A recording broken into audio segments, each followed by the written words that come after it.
오늘은 저번 메시지에 이어서 계시록 4장, 5장, 이제 5장 계속 또 5장을 좀 깊이 있게 조금 더 다루고 이제 6장으로 넘어가겠습니다.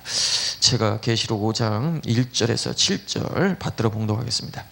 내가 봄에 보좌에 앉으신 이의 오른손에 책이 있으니 안파로 썼고 7인으로 봉하였더라.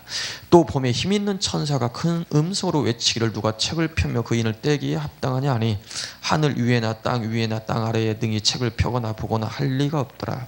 이 책을 펴거나 보거나 하기에 합당한 자가 보이지 않기로 내가 크게 울었더니 장로 중에 하나가 내게 말하되 울지 말라. 유대 지파의 사자 다윗의 뿌리가 이기었으니 이 책과 그 인을 떼시리라 하더라.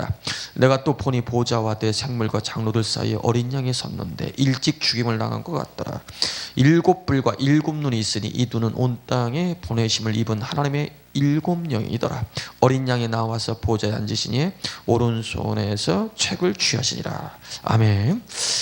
오늘은 두 감람나무의 이제 비밀이라는 말씀을 가지고 신학의 예언인 천국 복음, 신학의 예언인 천국 복음, 계시록에 예언됐던 신학의 복음, 천국 복음에 대해서 한번 같이 말씀을 우리 나누겠습니다.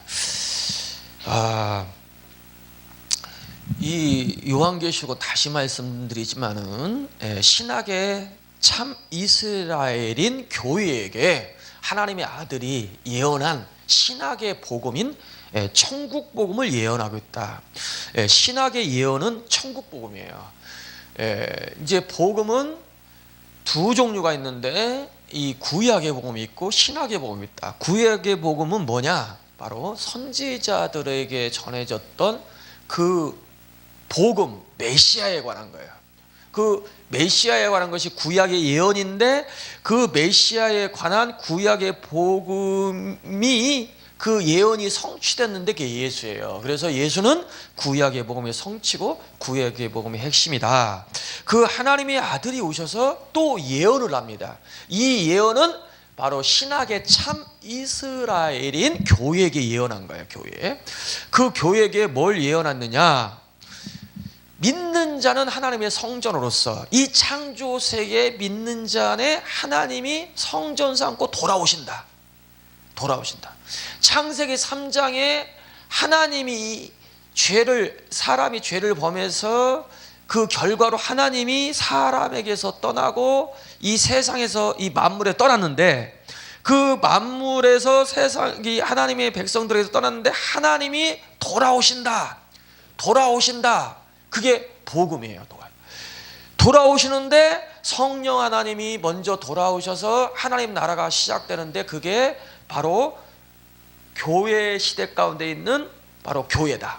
그리고 성자 하나님이 장차 돌아오심으로 하나님 나라가 과정을 거치는데 그것이 천년왕국에 있는 사랑하는 성이라 한다.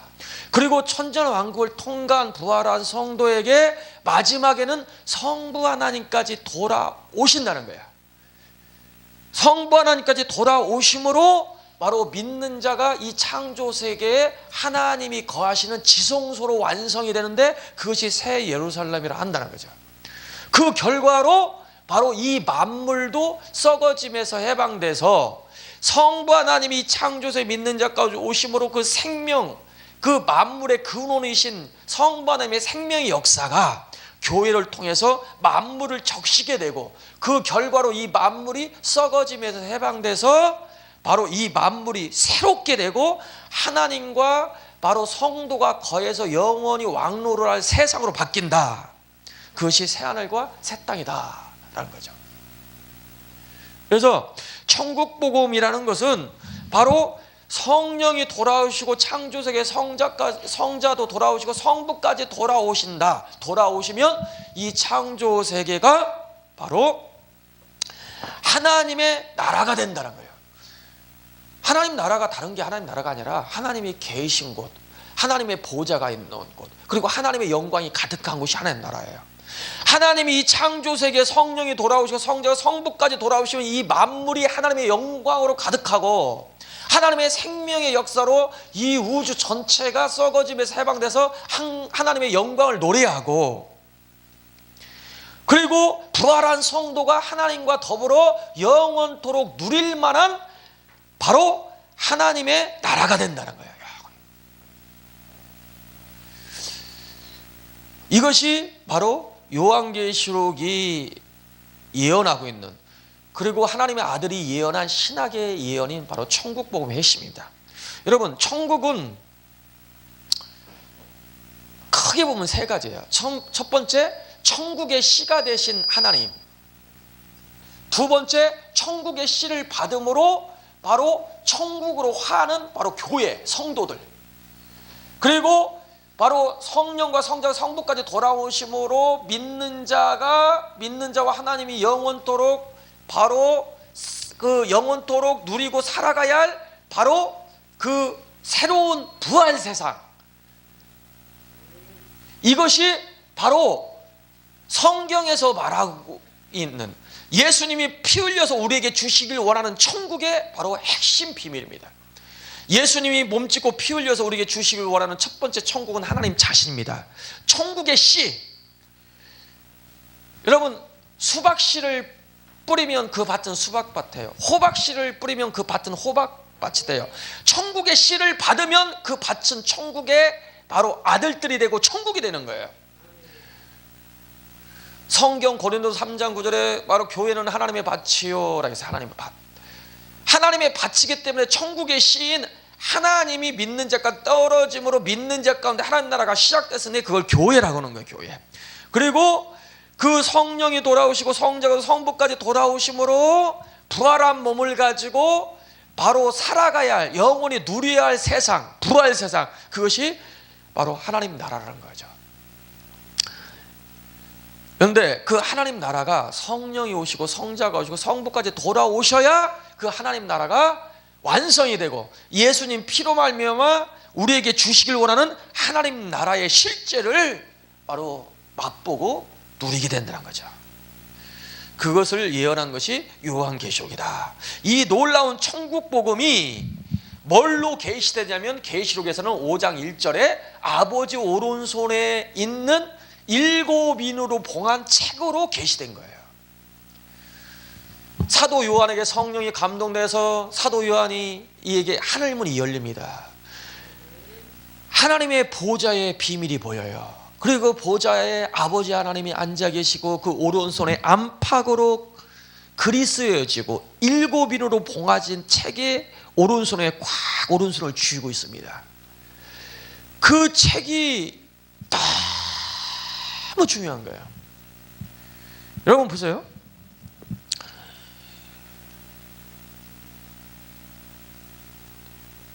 우리 아이들이요, 소중한 것은요 손으로 꽉 져요. 애기들 보면은 자기가 막 놓지 않고 싶어하는 거, 소중한 거 있으면 손으로 꽉 쥐고 뺏으려고 해도 막 안 뺏기려고 한단 말이죠. 그런데 손을 쥐는데 무슨 수로 져요?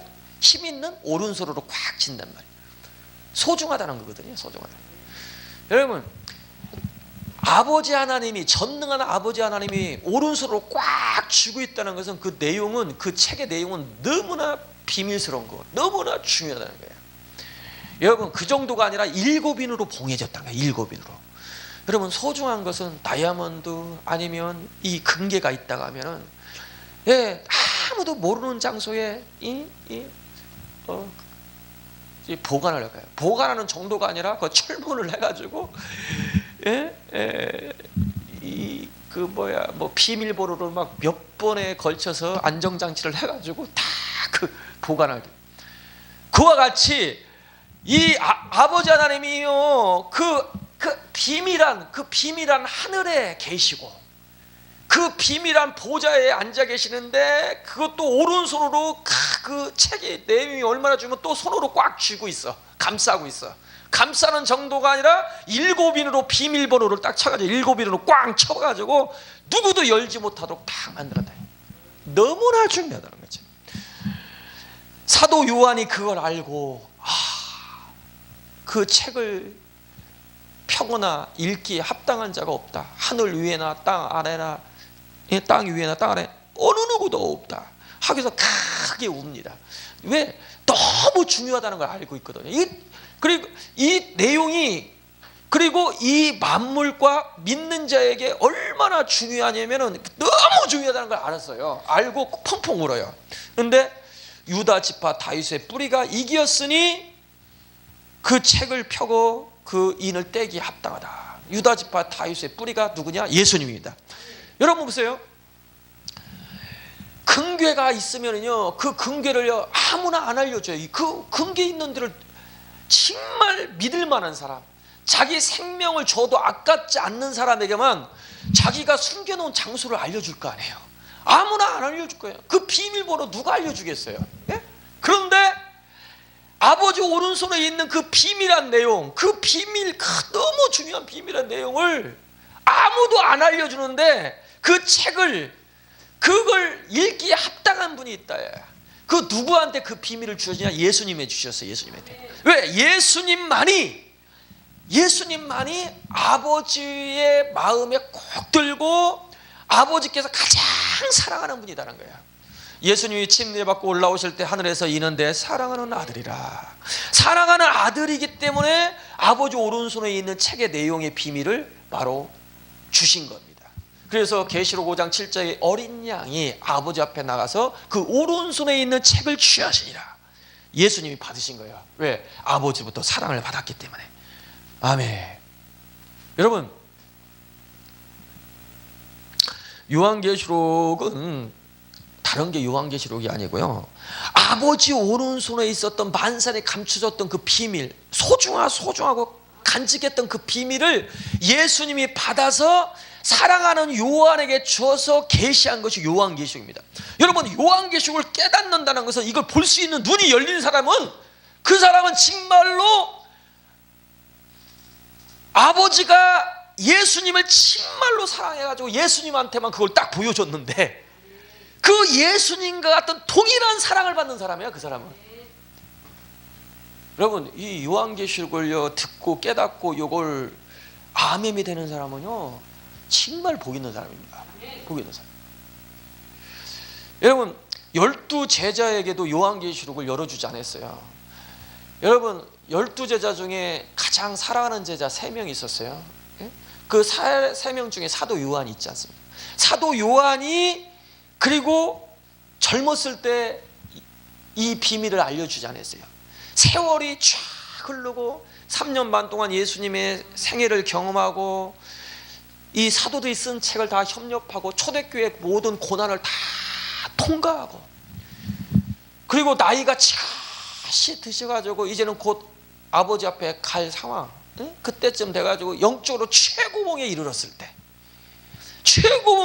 때 예수님이 나타나서 아버지 오른손에 있었던 꼭꼭 만세전부터 숨겨놨던 사랑하는, 오직 유일하게 하늘 위나 땅 아래 그런 분이 없는데 오직 유일하게 사랑하는 이 예수님에게 그걸 딱 주셨는데, 그 예수님이 그걸 받아가지고 이제는 너는 됐다, 내 마음과 합한 자다. 그리고 예수님이 마지막에 나타나서 사도 요한에게 그걸 계시한 것이 요한계시록인 거예요. 이 요한계시록에 그 아버지 오른손에 있었던 책의 내용이 실상은 뭐냐? 실상은 하나님의 아들이 예언한 천국복음이라는 거예요. 성령이 오시고 성자뿐만 아니라 이 창조세계의 성부까지 오신다. 오심으로 하나님 나라가 완성되는데 하나님 나라가 도대체 뭐냐? 그것이 바로 성번하니까지 오심으로 하나님 나라가 완성되는데 그것이 교회의 최종 완성의 새 예루살렘이, 그것이 바로 하나님 나라의 중심인 지성소인 바로 새 예루살렘이다. 그 결과로 이 만물이 부활할 거다. 이 부활 세상, 썩어짐에서 해방돼서 하나님의 아들들의 자유 영광에 이르게 될 이 부활 세상이 바로 하나님 나라다. 이것이 예수님의 피로 말미암아 주시길 원하는 하나님 나라. 하나님 나라는 첫 번째 피 흘려서 주길 원하는 하나님 나라, 하나님의 믿는 자가 받아야 할 기업. 그 기업이 뭐냐? 그것이 첫 번째는 하나님 자신이다. 천국의 씨, 하나님이 우리의 기업인 걸 믿으시기 바랍니다. 여러분, 기업을 통해서 우리가 먹고 마시잖아요. 기업을 통해서 우리가 먹고 마시고 우리가 삶을 누리게 돼요. 여러분, 하나님은 우리의 기업입니다. 바로 하나님은 우리에게 참된 양식이요 음료요 참된 누림이요 우리의 기업이 되시는 거예요. 그래서 믿는 자, 예수님 피 흘려서 주시길 원하는 기업은 첫 번째 하나님 자신이에요. 하나님 자신. 하나님 자신이 우리에게 영원한 기업이 되시기 위해서 우리에게 찾아오시는 거예요. 성령이 찾아오시고 성자 찾아오고 마지막은 성부까지 찾아오셔서 우리에게 영원한 기업이 되실 것이다. 그것뿐만 아니라 하나님이 찾아오심으로 그 하나님의 생명의 역사가 바로 이 만물 가운데 나타난다. 그 생명의 역사로 보이지 않는 하나님의 신성과 능력이 이 만물 가운데 꼽힘으로 이 만물이 다 소생하고 이 만물이 하나님의 영광이 되므로 믿는 자가 보이지 않는 하나님의 영광인 이 만물, 새롭게 된 만물, 보이지 않는 하나님의 신성과 어떠함을 완전히 나타내는 이 만물을 영원히 누리고 왕노릇하는 바로 그 부활 세상이 믿는 자에게 주어질 기업이고 하나님 나라다. 이것이 요한계시록이 말하기를 원하는 내용이다. 이것이 바로 아버지 오른손에 있는 내용으로서 성부 하나님까지 오실 때 바로 예수님 피로 말미암아 주시길 원하는 그 만물의 회복, 그리고 부활 세상에서 왕노라는 그 축복, 왕권, 그 예수님 피로 말미암아 약속된 그 복을 영원히 누리게 된다라는 거죠. 이걸 계시하고 있는 것이 요한계시록이고 아버지 오른손에 있는 바로 천국 복음의 비밀이다라는 거죠. 자, 이 계시록 5장을 이해를 하려면은 계시록 스가랴서 4장을 이해를 해야 돼요. 자, 스가랴서 4장에 어떤 말씀이 있느냐? 4장 1절부터 읽어드립니다. 내게 말하던 천사가 다시 와서 나를 깨우니 마치 자는 사람이 깨우임인 같더라. 그가 내게 묻되 내가 무엇을 보느냐? 내가 대답하되 내가 보니 숭금 등대가 있는데 그 꼭대기에 주발 같은 것이 있고 또 그 등대에 7 등잔이 있으며 그 등대 꼭대기에 등잔에는 7 관이 있고 그 등대 곁에 2 감람나무가 있는데 하나는 그 주발 우편에 있고 하나는 그 좌편에 있나이다 하고 내게 말하는 천사에게 물어가로되 내 주여 이것들이 무엇이니까? 내게 말하는 천사가 대답하되 가로되 내가 이것들을 무엇인지 알지 못하느냐? 내가 대답하되 내 주여 내가 알지 못하나이다. 여러분, 스룹바벨에게요 금등대를 보여줘. 금등대. 그리고 좌우에 2 감람나무인데 금기름을 그 등대에 공급해줘요. 그러니까 이 2 감람나무, 등대에 금기름을 공급하는 2 감람나무가 무엇입니까? 여쭤봐요.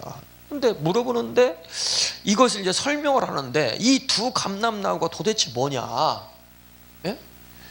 여러분, 2 감람나무가 도대체 뭐냐? 이걸 잘, 오늘 이제 제목이 2 감람나무의 비밀인데 이 2 감람나무가 도대체 뭐냐? 여러분, 먼저 금등대가 뭐냐면 금등대는 교회를 상징해. 교회.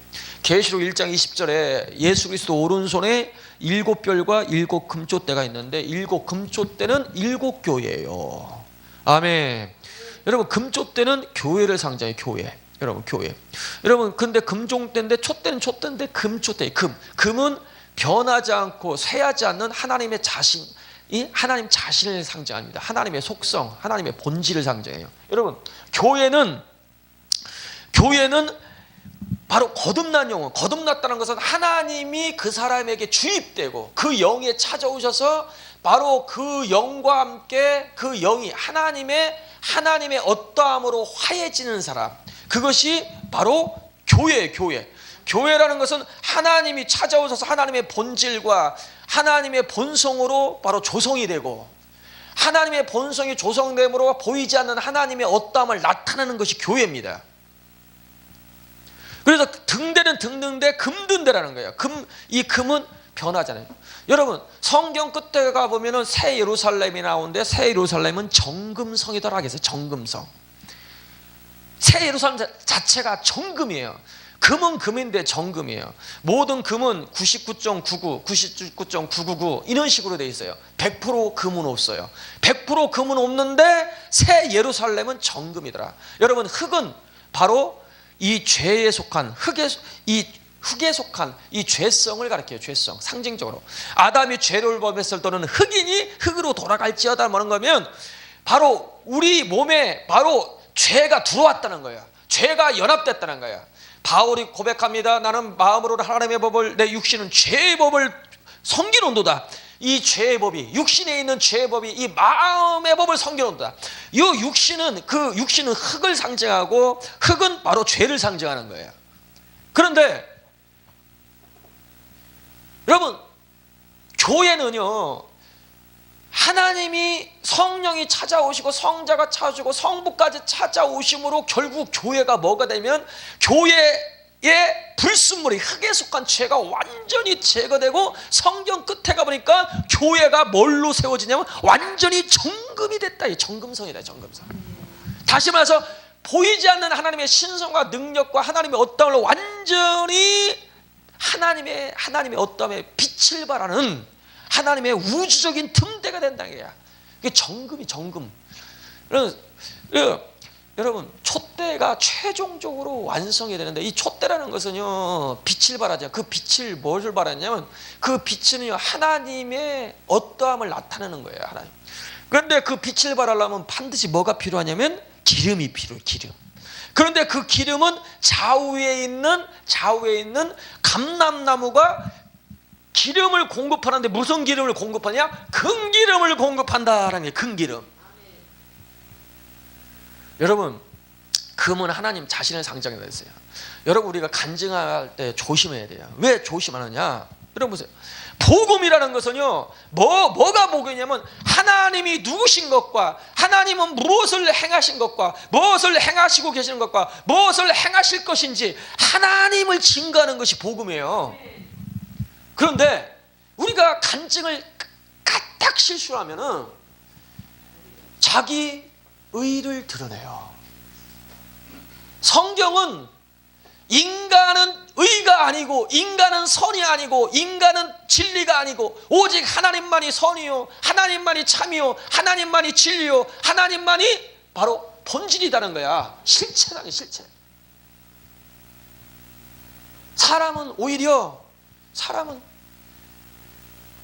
냄새나는 죄다. 그리고 먼지다. 지령이다. 여러분, 예수 믿었을지라도 여전히 저는 은혜가 필요한 자요, 저는 여전히 긍휼이 필요한 자요. 바울이 고백한 저도, 바울도 예수 믿고, 그 바울처럼 얼마나 위대한 사람이 어디 있어요. 그럼에도 불구하고 탄식하잖아요. 내 마음으로는 하나님 법을 그렇게 섬기고 싶고, 그렇지만 내 육신의 죄의 법이 너무 강하기 때문에 이 죄의 법이 내 마음의 법을 이기는 거다. 오라, 이 사망의 법에서 누가 건져냈고, 나는 괴수 중에 괴도다. 내가 자랑할 것은, 내가 약한 것 외에는 자랑할 것이 없다.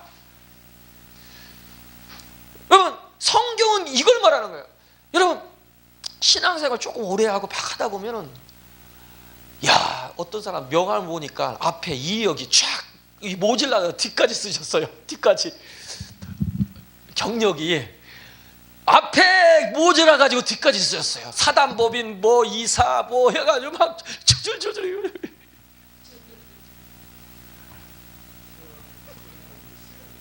예, 아니 뭐 있어요, 상관없어요.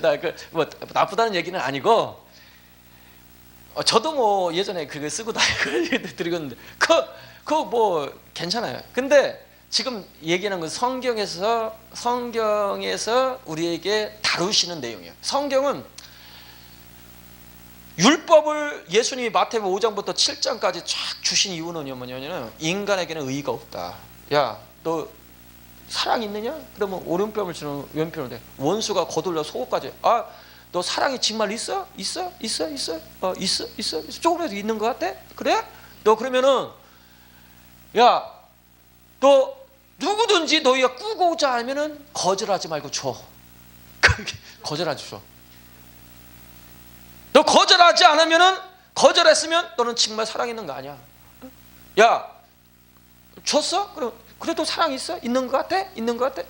있어요. 있는 거 조금 있는 것 같은데요. 그래? 그래. 그러면은 네가 너를 해코지하고 너를 사기 쳐먹는 일 있어? 내 친척이라든지 내 형제끼리 누가 해가지고 조금이라도 손해 보게 한 거 있어? 그러면 너 사기 쳐먹으면 그 소송 걸지 마라. 그냥 포기하고, 아, 저 사람이 쓰면은 뭐 어차피 좋은 거리. 나도 은혜 받은 거지. 그래. 송사하지 마. 송사하면은 너는 의로운 자가 아니야. 아니 그렇게 그래도 너 의인이야? 너 좀 거룩한 것 같아? 조금 있는 것 같은데. 그래? 그러면 네 부모를 죽이거나 누구를 죽였으면 그 원수가 있잖아. 원수. 그 원수를 위해서 눈물을 흘리면서 축복하고 기도해줘. 축복하고 기도해줘. 야, 너희가 악할 자는 자식의 좋은 줄 알거든. 너 이방인들 세상 사람들도 너를 잘해주는 사람에게 잘해주고 다 그런다. 너희가 하나님께서 아버지께서 온전해, 너희도 온전하라.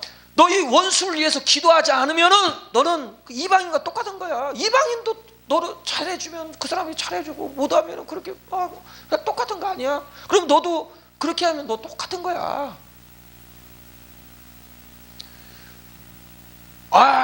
그거 했습니다. 했어? 너 그거 거룩해? 너 마음에 조금이라도 누구 미워하고 마음에 불편한 마음이 있으면 너 그거 이미 살인한 거야. 여러분, 마태복음 5장부터 7장까지 읽어보면요, 그대로 지켜보려고 해보세요. 제가 88년부터 92년도 정말 그렇게 해봤습니다. 저는 옷을 사본 적이 없어요. 구멍이 다 떨어졌어요. 운전을 하도 이제 새벽부터 운전을 하다 보니까요, 이제 봉선이하고 새벽부터, 예전에는 전도사가요, 난 사례비 신학하면서 한 번 받아본 적이 없습니다. 막 새벽부터 그렇게 열심히 하고 이렇게 봉사를 하면서 어느 날 목사님이 명절 때 가려고 하는데 돈 봉투를 주더라고. 부모님 좀 고기라도 사가지고 가시라고. 그런데 그걸 못 받는 거예요. 못 받겠더라고. 왜? 내가 정말 하나님이 나를 위해서 죽으셨고 한 것 때문에 내가 이것 때문에 내가 이게 한 건 아닌데, 이거 받으면 내가 오히려 희석이 될까 봐. 그리고 이것은 불충한 것 같아. 내 마음에 불충한 것 같아. 살려준 것도 감사한데, 하나님의 은혜를 값없이 이렇게 어마어마한 걸 받았는데 내가 뭐라고? 근데 뭐 그렇게 했다고 뭐 그게 뭐 큰일 나. 여러분,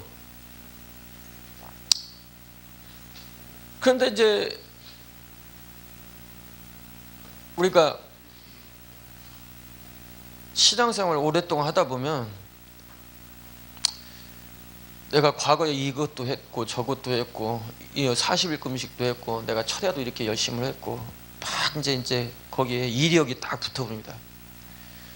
여러분, 그 이력이 이렇게 자꾸 그런 말을 하다 보면요, 정말로 은혜는 언제간데 없어버리고요, 자기가 그게 의가 되기 때문에 남을 판단하게 되고요, 하나님이 정말로 그 영혼들을 위해서 사랑하고 피 흘려 죽으신 영혼들인데 내 눈에 우습게 보이는 거야.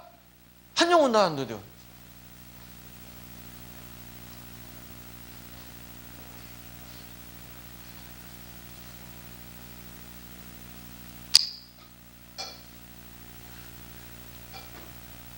그래서 이 순수한 정금이 되시길 우리가 하나님께 이제 긍휼을 구하고, 또 성령, 성자, 성부까지 오실 때는 정금이 아니다라는 걸 자기가 깨달으길 원합니다.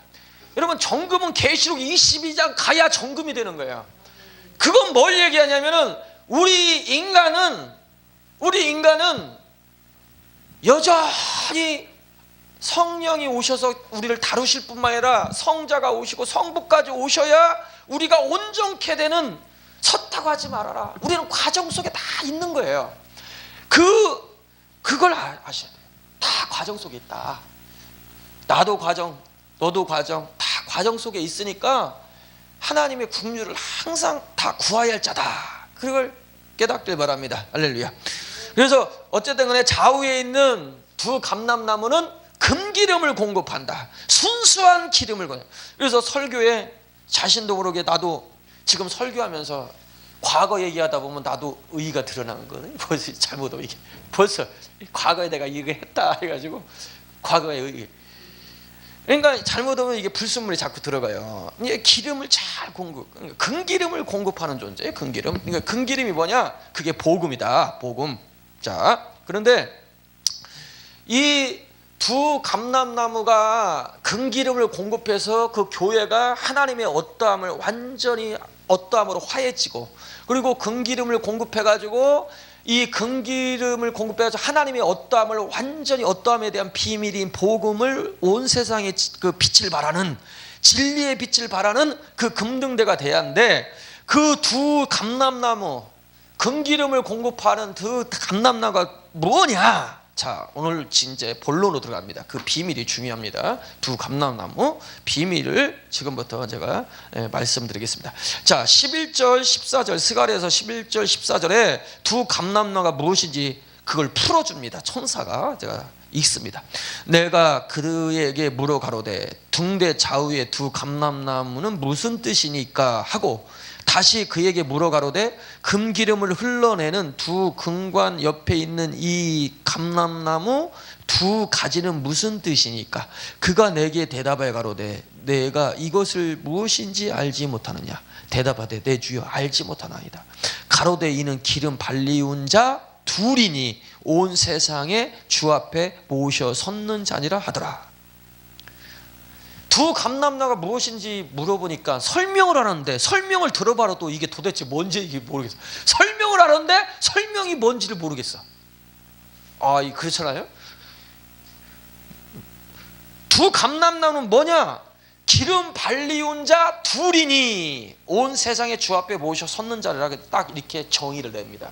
두 감람나무는 기름 부음 받은 자라는 거예요. 그러면 이 기름 부음 받은 자, 등대에 기름을 공급하는 그 두 감람나무가 기름 부음 받은 자인데, 둘인데 도대체 이 둘은 누굴 가리키는 거냐? 첫 번째, 여호수아와 바로 스룹바벨을 가리킵니다. 여러분, 스가랴서는 바벨론에서 여호수아가 이스라엘 포로했던 유대 백성들을 이끌고 예루살렘에 돌아와 가지고 성전의 기초를 놓았던 인물이 여호수아예요. 그 기름 부음 받은 자예요. 첫 번째. 그런데 환경에 방해가 있어요. 엄청난 방해. 예루살렘 성전 건축을 좋아하지 않습니다. 주위에서. 왜? 예루살렘 성전 건축되면 강력한 자기들의 어떤 위협이 될 수 있다라는 생각을 가진 사람들이 주위에 있었어요. 많이 나라에. 그래서 방해도 많이 했어요. 그래가지고 결국은 성전을 건축하지 못합니다. 그래서 16년 동안 기초만 놓고 방치해요. 그래서 이거 하나님이 함께 하시면 이거 질 수 있는데 이거 방해하고 이거 안 되는 거 보니까 하나님 뜻이 아닌가 보다 하고 그냥 방치하고 16년 동안 자기 무엇을 먹을까 자기 집 세우는데 빨랐어요. 그런데 다시 하나님이 찾아와서 바로 스룹바벨에게 하나님이 기름 부으셔서 그를 통해서 바로 성전 기초를 놓았던 그 위에 성전을 완성하라 라는 내용이 바로 스가랴서의 내용이에요. 그래서 이 금등대는 바로 성전, 신학에 와서는 그 교회를 예표하는 건데, 금등대, 이 성전을 가리키거든요. 상징적으로. 예, 그 성전을 짓는데 성전에 기름을 공급하고 하는 그 두 감람나무는 기름 부음 받은 사람 두 사람이라는 것은 뭐냐면, 그것이 첫 번째는 여호수아와 스룹바벨을 상징적으로 표현한 거야. 첫 번째는. 그러면 여호수아와 스룹바벨이 도대체 신학에 와서는 누굴 예표하느냐? 이게 굉장히 중요한 바로 감람나무의 비밀이에요. 이 감람나무의 비밀을 깨달아야 요한계시록의 그 가운데 있는 핵심적인 그 진리, 그 비밀을 깨달을 수가 있어요. 여러분, 계시록의 굉장히 중요한 부분을 지금 제가 풀기 위해서 스가랴서 4장을 지금 풀고 있는데, 자 보세요. 옆에 있는 두 감람나무는 첫 번째 누굴 이야기한다? 바로 스룹바벨 성전의 기초를 놓았던 첫 번째 여호수아, 그리고 두 번째 스룹바벨 성전을 완성할 바로 스룹바벨을 바로 첫 번째 이야기를 한 거다. 자, 지금부터 이제 어려운 내용을 제가 설명을 드립니다. 잘 보세요. 5절에 내게 말하는 천사가 대답해 가로되 내가 이것들이 무엇인지 알지 못하나이다. 내가 대답하되 내 주여 내가 알지 못하나이다. 여러분, 두 감람나무가 무엇인지 물어본단 말이에요. 물어보는데 대답이 6절에 신기한 말씀을 하죠. 갑자기 그가 내게 일러가로되 여호와께서 스룹바벨에게 하신 말씀이 이러하니라. 만군의 여호와께서 말씀하시되 이는 힘으로 되지 않고 능으로 되지 않고 오직 나의 신으로 되느니라. 큰 산아 내가 무엇이냐. 내가 스룹바벨 앞에서 평지가 되리라. 그가 머릿돌을 내어놓을 때에 무리가 외치기를 은총은총 그에게 있을지어다 하리라 하셨고. 자 보세요. 두 감람나무가 무엇이니까 질문을 하니까 갑자기 두 감람나무가 무엇인지 설명하는데 어떻게 설명하느냐면 이런 힘으로 능으로 되지 않고 여호와의 신으로 되니라. 머릿돌을 내어놓으라. 은총은총할지어다. 갑자기 그 말씀이에요. 이게 무슨 뜻이냐. 두 감람나무를 설명하는데 두 감람나무가 무엇인지를 지금 설명하고 있는 거예요. 여러분 보세요. 두 감람나무 중에 첫 번째 감람나무가 뭐냐면 여러분 머릿돌입니다. 머릿돌. 여러분 머릿돌이 뭡니까? 머릿돌은 예수님을 상징해요. 머릿돌이신 예수 그리스도. 베드로전서에 했잖아요. 예수님이 머릿돌이시에요. 기초돌이십니다. 여러분 두 감람나무 중에 한 감람나무는 신학에 오면 첫 번째 뭘 상징적으로 뭘 상징하고 있는 거냐면은 바로 머릿돌이신 예수님을 상징합니다. 여러분 여호수아가 머릿돌을 놓은 거예요. 기초돌을 놓은 거예요. 여호수아가 첫 번째 기름 부음 받은 자로서 감람나무를 예표하고 있는데 이 감람나무를 예표하는 여호수아가 한 역할이 뭐냐면 머릿돌을 내어놓는 거예요. 기초돌을. 그 기초돌이 신학에 와서 누구다? 예수인 거예요. 여러분 교회에 기름을 공급하는 그 감람나무는 바로 뭐냐면 첫 번째 예수십니다. 믿으시면 아멘. 구약의 복음이 예수예요. 예수. 구약의 복음의 성취는 예수예요. 예수. 그러면서 또 감람나무를 계속 설명을 해요. 뭐라고 설명을 하느냐면은 여호와의 말씀이 또 내게 임하여 가라사대 스룹바벨 손에 이전에 지대를 놓았은즉 그 손이 또한 그것을 마치리라 하셨나니 만군의 여호와께서 나를 너희에게 보내신 줄을 내가 알리라 하였느니라. 작은 일에 날이라고 멸시하는 자가 누구냐. 이 일곱은 온 세상에 두루 행하는 여호와의 눈이라. 다림줄이 스룹바벨 손에 있음을 보고 기뻐했느니라. 여러분 작은 일이라고 멸시하는 자가 누구냐. 여러분 솔로몬 성전은 너무나 웅장하게 지어졌기 때문에 사람들이 그 영광을 익히 알고 있는 사람도 있었어요. 그런데 그 스룹바벨 성전은 너무 거기에 비해서 솔로몬 성전에 비해서 우막집이야. 우막집. 초가집도 아니냐. 막 우막집. 다 쓸어가지고 우막집. 너무나 초라한 거야. 그러니까 스룹바벨 성전을 짓는데 사람들이 무시하고 없이냐고. 야, 그 어마어마한 솔로몬 성전도 지었는데 그것도 하나님이 떠나셔가지고 그것도 다 무너져진 판인데 이런 초가집 같은 우막집 같은 스룹바벨 성전이 진다고 여호와의 영광이 돌아오겠느냐. 그 솔로몬 성전도 다 무너진 판인데 없이냐고 무시하더라 이게. 그런데 여호와께서 말씀하시길 스룹바벨 손에 다림줄이 있으니 반드시 마칠 것이다. 그리고 그 의미 안에는 어떤 의미냐면 이전보다 더 큰 영광이 스룹바벨 성전에 임할 것을 말씀하시고 있는 거예요. 할렐루야. 초란. 그러면 이것을 두 감람나무가 무엇인지를 설명하면서 이 말씀을 하신 거거든요. 그러면 이 두 감람나무가 무엇인지를 여기서 지금 설명하고 있는데 이 두 감람나무가 뭐냐면 첫 번째는 내가 얘기했잖아요. 머릿돌. 여호수아가 첫 번째 와가지고 머릿돌을 놨어요. 기초돌을 놨어요. 그 신학에 와서는 그게 바로 예수다. 그래서 첫 번째 감람나무는 바로 예수인 거예요. 그리고 그 위에 스룹바벨이 다림줄을 가지고 그 스룹바벨 성전을 완성하리라고 말씀을 하시는 거야. 감람나무를 설명하면서 수룹바벨을 이야기하면서 다림줄을 딱 얘기해요. 이 다림줄과 수룹바벨이 실상은 두 번째 감람나무입니다. 그러면 바로 이 성전을 완성할 수룹바벨 손에 있는 이 다림줄이 무엇일까? 이게 바로 비밀이에요. 이것이 요한계시록에 가야만이 이게 풀려요. 이 비밀이에요. 자, 다시 한번 10절 내가 읽어드리겠습니다. 작은 일의 날이라고 멸시하는 자가 누구냐?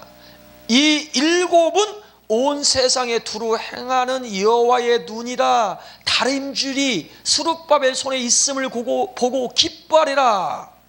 여러분, 수룹바벨 손에 성전을 완성할 다림줄이 있어요. 이 다림줄이라는 것은 여러분 건축할 때 줄자 같은 거 있잖아요. 이거 내려가지고 그래가지고 목줄 탁 튀고 이게 다림줄이거든요. 그 성전 건축할 수 있는 재료예요. 이 건축에 그 기구가 있어야만이 성전을 건축한 건데, 하나님의 성전을 건축하기 위한 다림줄, 이것이 있어야 바로 성전을 완성하는데, 바로 그 다림줄이 수룹바벨 손에 있다 라고 하면서 하기 전에 뭐라고 얘기했냐면은 일곱은 온 세상에 두루 다니라고 보냄을 받은 여호와의 눈이다. 그 일곱이라는 숫자가 중요해요. 그리고 여호와의 눈이라는 말이 중요해요. 그러면서 바로 성전을 수룹바벨 손을 완성할 바로 다림줄이 수룹바벨 손에 있다라는 말이 딱 나와요. 이 메시지가, 이 말씀이 바로 계시록 5장 6절 7절에 가면 그게 풀어지는 거예요. 계시록 5장 6절 7절 제가 읽어드리겠습니다. 내가 또 보니 보호자와 내 생물과 장로들 사이에 어린 양이 섰는데 일찍 죽임을 당한 것 같더라. 일곱 뿔과 일곱 눈이 있으니 이 눈은 온 땅에 보내심을 입은 하나님의 일곱 영이더라. 어린 양이 나와서 보호자에 앉으신 이의 오른손에서 책을 취하시니라.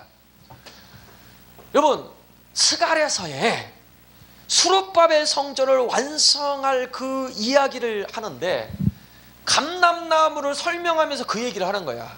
일곱은, 킴제이 버전인가 어디에서는 일곱 영이라는 말이 또 거기서 나와요.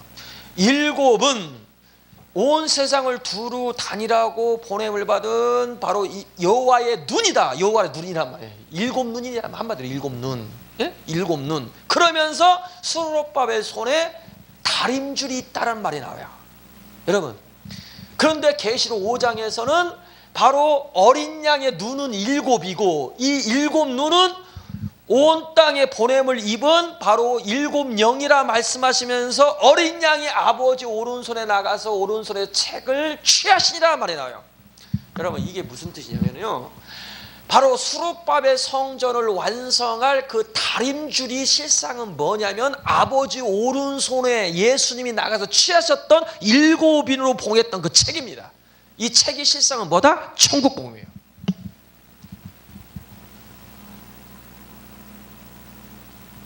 다른 말로 얘기하면 두 감람나무는 첫 번째 머릿돌, 구약의 복음인 하나님의 성전을 지키기 위한 머릿돌, 그 기초돌 예수 그리스도를 가리킨 거고, 또한 감람나무는 수룹바벨 손에 있었던 어린 양이 아버지 앞에 나가서 그 취하신 책, 그 책이 뭐냐면 사실 천국복음입니다. 천국복음. 그 천국복음이 실상은 바로 두 번째 감람나무입니다. 하나님의 성전은 스가랴서 8장에 예루살렘은 내가 돌아왔은즉 예루살렘은 진리의 성읍이라 일컬음을 얻을 것이다.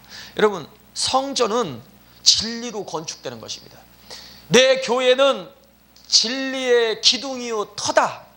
진리로 건축이 되는 거야. 주는 그리스도시요 살아계신 하나님의 아들이라고 고백했을 때 이것을 알게 하는 혈육이 아니요 하늘에 계신 내 아버지께서 알게 하셨다. 그 위에 내가 교회를 세우리니. 여러분, 교회는 주는 그리스도시요 살아계신 하나님의 그 진리가 하나님 나라의 바로 반석, 터입니다. 터. 십자가에 달리신 예수가 하나님이라는 그 진리, 그 진리가 바로 반석, 하나님 나라의 터. 그 위에 내가 교회를 세운다는 것은 그 진리가 바로 터라는 거예요. 터. 믿으시기 바랍니다.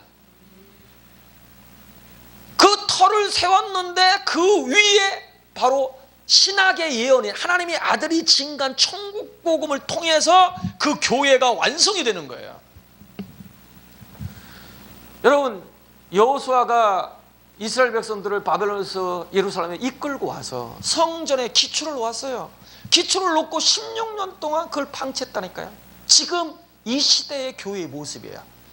여러분, 오순절날 성령이 임했습니다. 성령이 임함으로 구약의 복음의 성취인 바로 예수가 하나님이다, 나의 주시오 나의 하나님이다 라는 그 가룟 유다의 고백.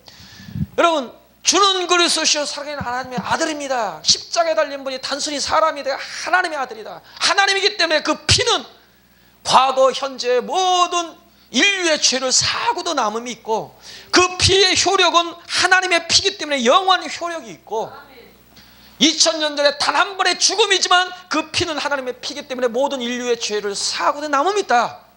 누구든지 주의 이름을 부르는 자는 구원을 얻으리라.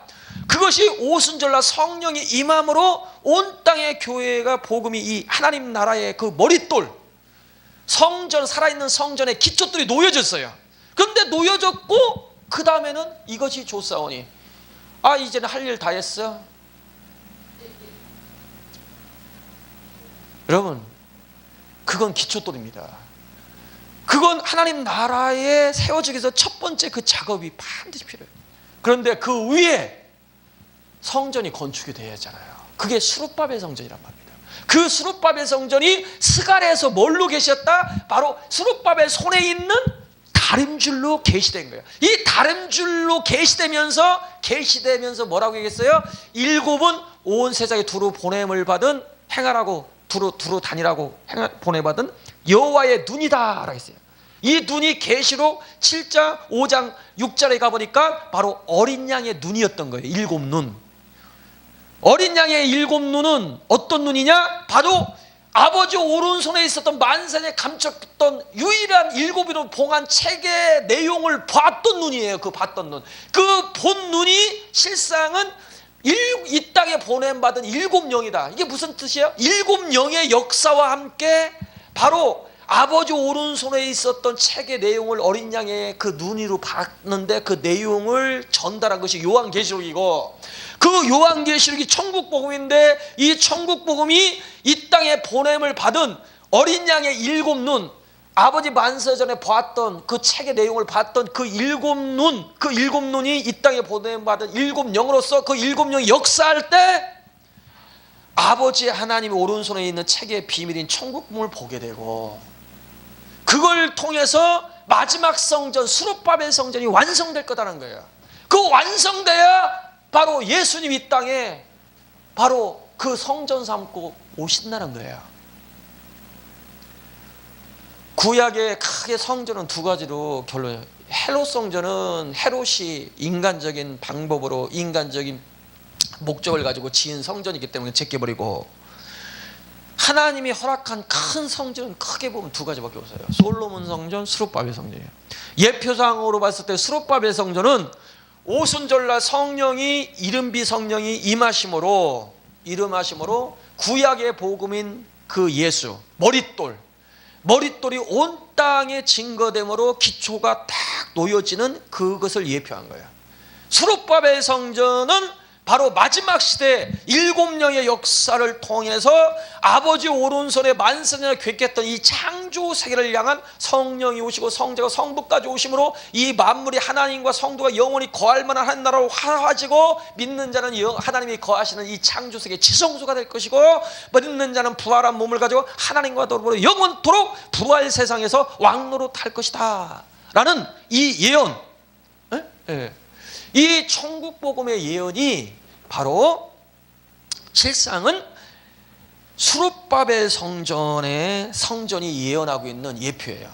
수룹바벨 성전은 마지막 시대의 일곱 영의 역사, 늦은 배 성령의 역사를 통해서 신학에 예언됐던 아버지 오른손에 있었던 만세전에 감추었던 비밀이 드러날 것이고 선포될 것이고, 모든 민족에게 증거되기 위하여 온 세상에 전파될 것이라는 그 예언을 하고 있는 겁니다. 마태복음 24장 14절.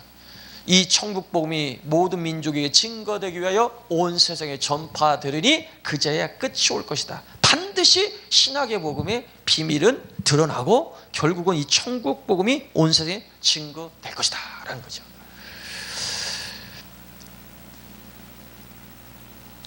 그래서 두 감람나무를 정리하면 도대체 두 감람나무가 뭐냐?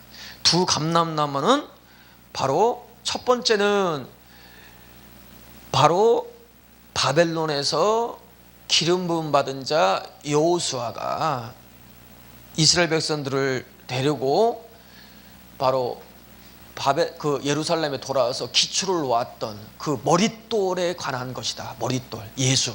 그러니까 첫 번째 감람나무는 여호수아, 그리고 신약에 와서 머릿돌이신 예수.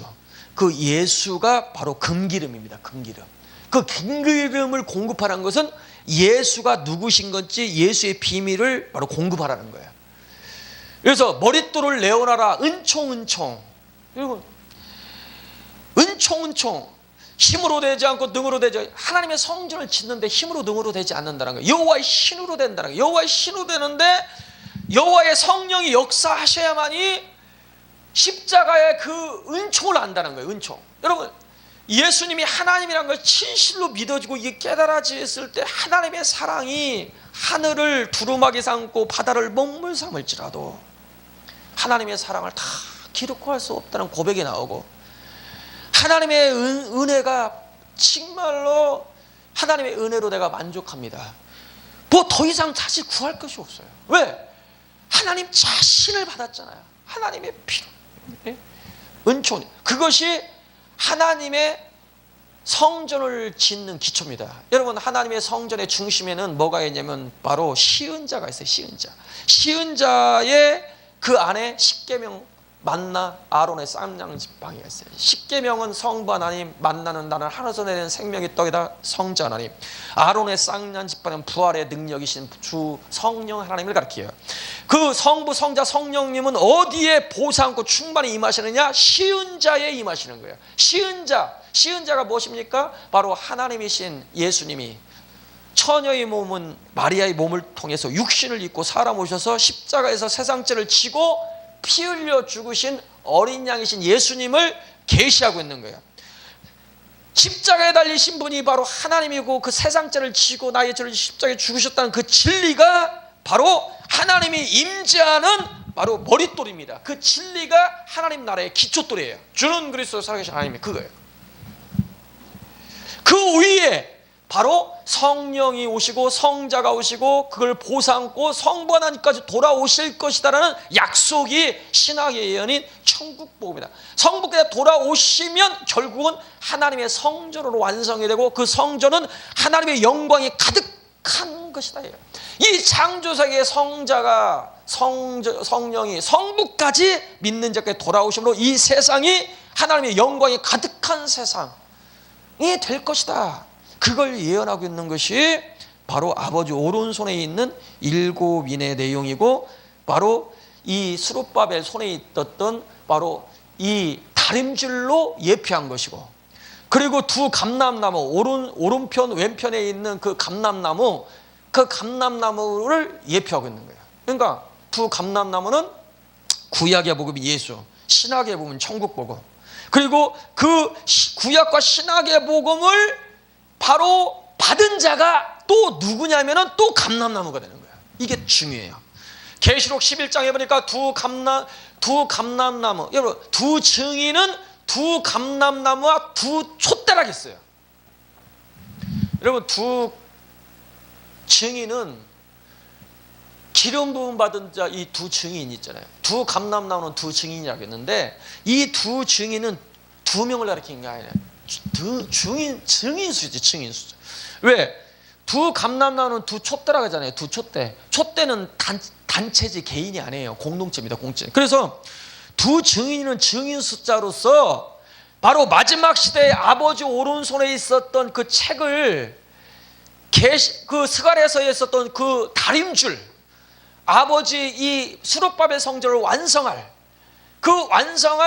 아버지 오른손에 있었던 그 천국복으로 인침받은 받은 자들이 두 증인이고 두 감람나무라는 거예요.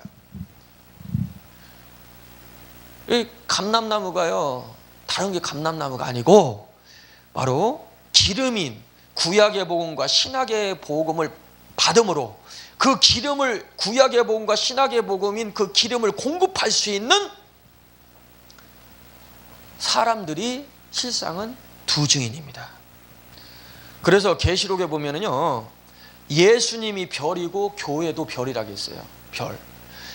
계시록 1장 20절에 예수님의 오른손에 7별이 있는데 그 7별은 7교회 중에 있는 사자들이다. 쉽게 말해서 교회는 교회인데, 예수님을 믿으면 다 교회가 돼요. 교회인데 그 교회 중에서도 별이 있다는 거예요. 별. 그 특별한 별. 이 특별한 별은 뭐냐면 신학의 복음인 천국복음을 받은 자들입니다. 계시록 끝에 가보니까 예수님은 새벽별이라고 해서 새벽별, 광명한 새벽별이다. 내가 이 계시록 내가 읽어드리겠습니다. 계시록 22장에 보니까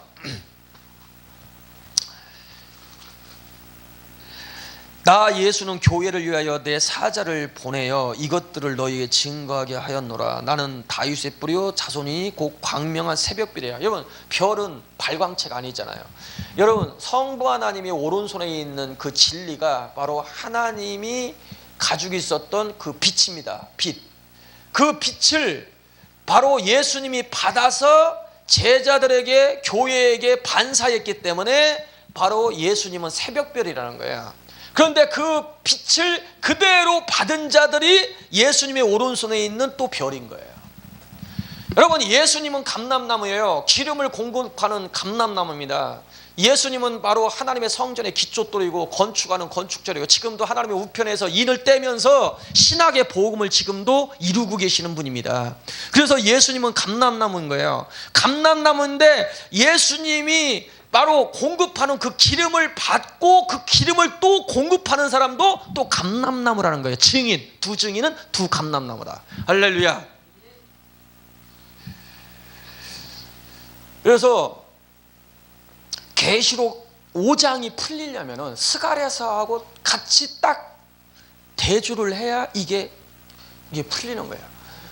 그러니까 이 결론을 맺으면 이 아버지 오른손에 있는 그 책이 그걸 깨닫고 그걸 인침받았고 그걸 증거하는 삶이 왜 중요하느냐, 이 책의 내용이 열리지 않고 증거되지 않으면 기초돌만 놓고 성전을 완성할 수 없고, 완성하지 못하면 예수님이 돌아오실 수가 없다는 얘기예요.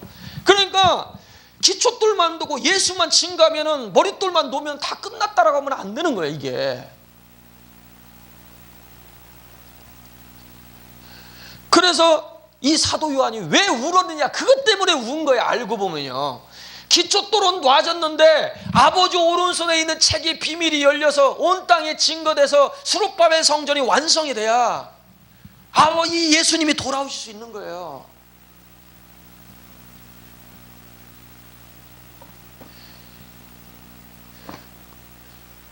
그런데 이 마지막에 오른손에 있는, 예수님의 오른손에 있는, 아버지 오른손에 있는 그 책을 취하셔, 이 천국봉을 취해가지고 사도 요한에게 계시했는데 그게 요한계시록인데 지금까지 2000년 동안 요한계시록이 열리질 않은 거야.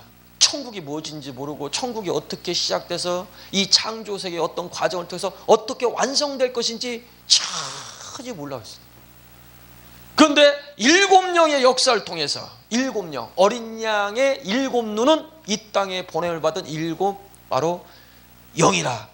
바로 예수님의 7눈은, 어린 양의 7눈은 아버지 오른손에 있는 책의 내용의 비밀을 본 유일한 눈이에요. 그 유일한 눈이 이 땅에 보냄을 받은 7영이라는 것은 7영의 역사가 있어야만이 예수님이 오른손에 있었던, 아버지 오른손에 있던 책의 내용의 비밀인 요한계시록의 비밀을 볼 수가 있게 되는 거예요. 이 시대가 바로 그 시대예요. 지금 열리기 시작했다는 거예요. 열리고 이 천국복음이 온 땅에 증거하는 시대가 된 거예요. 이 천국복음을 받은 자는 별이 됩니다. 이 천국복음을 받고 이 천국복음을 증거함으로 교회들에게 기름을 공급한다가 하면 그 사람이 곧 바로 감람나무인 거예요. 이 마지막 시대에 그 아버지의 소원을 간절히 스가랴서를 통해서 안타까운 거예요. 탄식, 기초만 놓고 성전이 완성되지가 않고 있다는 그 하나님의 탄식수를 이 스가랴를 통해서, 계시를 통해서 여러분 듣기 바랍니다. 이 사도 요한이 크게 울었다. 왜 울었느냐? 성전의 기초만 놓고 성전을 완성할 아버지 오른손에 있는 책을 그걸 이해할 사람이 없고 그걸 증거할 사람이 없고 그 인을 뗄 사람이 없는 거예요. 울어오른 거예요. 이 마지막 시대 하나님은 누구를 찾고 있느냐? 바로 이 수룹바벨 성전, 마지막 성전을 완성할 이 천국 통해서 완성할 사람을 찾고 있는 거예요. 일곱 역의 역사가 있음으로 말미암아 마지막 시대에 이 천국복이 온 땅에 증거돼서 이 마지막 성전, 수룹바벨 성전, 다시 말해서 그것이 14만 4천입니다. 14만 4천은 바로 천국복을 받아서 인침바로 말하면 이 건축된 이 살아있는 성전, 그것이 바로 14만 4천인 것입니다. 그 14만 4천의 부흥의 역사가 일곱 역 역사를 통해서 천국복음이 온 땅에 증거되므로 주님이 다시 오는 길이 예비되길 주 예수로 축복합니다.